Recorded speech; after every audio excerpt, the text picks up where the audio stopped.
Meie uskumused meie võimete kohta määravad sageli piirid sellele, mida me elu jooksul saavutame. Need uskumused on nagu seemned, mis me oma mõtetes istutame, kujundades meie tegevust ja meie tulevikku. Piiravad uskumused on nagu nähtamatud müürid, mis hoiavad meid eemal sellest, mida me tõeliselt soovime.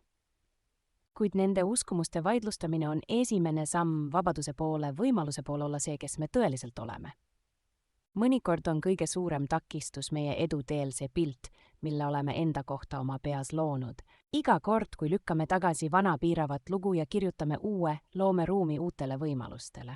Tõeline kasv algab siis, kui astume tundmatusse, isegi kui me ei näe kogu teed enda ees. Me ei pea seda teekonda üksi ette võtma, teiste tugi ja julgustus võib anda meile jõudu, kui meie enda usk kõigub. Nagu röövik, kes ei tea, et ta muutub liblikaks, ei pruugi me kunagi mõista oma täielikku potentsiaali, kuni me pole valmis muutuma. Sinu võime unistada, õppida ja kasvada on piiramatu. Ainus tõeline küsimus on, mida sa otsustad täna võimalikuks pidada.